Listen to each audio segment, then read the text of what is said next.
Friends, one of the most powerful verses that I know in Paul's writing, and one of the most misunderstood, is in 2 Corinthians 5, 16, 17, 18, where he says, "From now on, we regard no one from a human point of view, even though we once knew Christ from a human point of view. We know him no longer that way. If anyone is in Christ, there is a new creation. Everything old has passed away. See, everything has become new."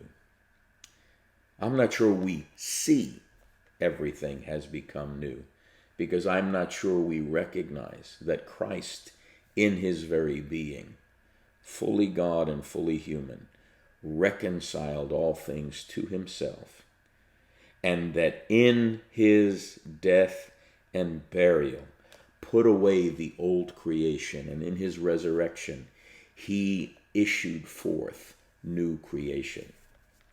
I'm deeply concerned about where we are in the church, particularly in the Western world, and particularly in North America, because of all the things that are going on that we've turned a blind eye to and have chosen to ignore, because we want to live in our own little bubble and not face the reality of the great unrest, and not look at the reasons as to why we got to where we've gotten to.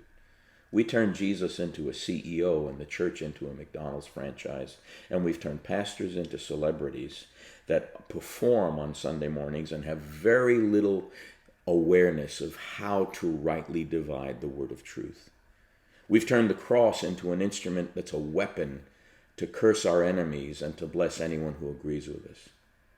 Listen carefully. If there is a new creation in Christ, and indeed there is, there's no longer regard or evaluation of people on the basis of their resumes, on the basis of their accomplishments, on the basis of their positions, on the basis of their influence, or on the basis of their 15 minutes of fame on Instagram, on YouTube, or on TikTok. If the love of Christ really does control us, then we are to be free to be open and accepting of others on the basis of seeing them through the eyes of Christ himself, the one who gave himself not just for a select few.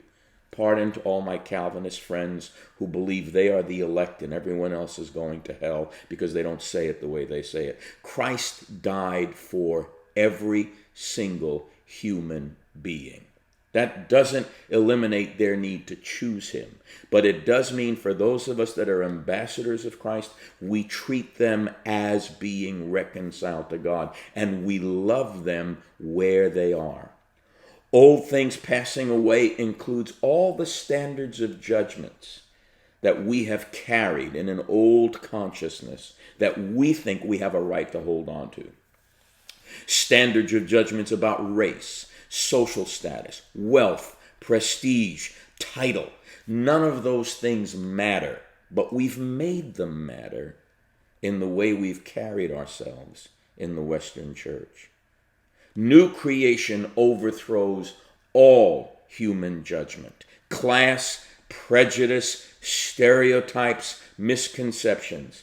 If you and I want to see the glory of God in this generation, we need to cry out to God between the porch and the altar and say, God, deliver us from every old assumption we continue to carry and our blindness from seeing in Christ that there is a new creation, and from seeing everyone we deal with as a human being precious in your sight, whom you love, and seeing ourselves equally in need of that love.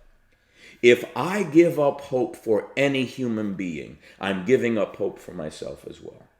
New creation is that which exists in Christ. The moment his first drop of blood hit the Garden of Gethsemane, he began to redeem creation from the curse. That process is still going on, but those of us in Christ are privileged to walk in it as if it is now, calling those things that are not as though they are. A lot is being shaken.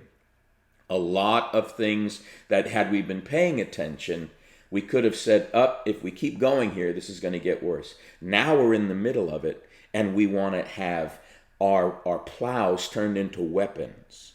And what we need to realize is that we need to get back to the humility and the brokenness that says we are here to embody Christ's love for every human being, and Christ indeed died for everyone.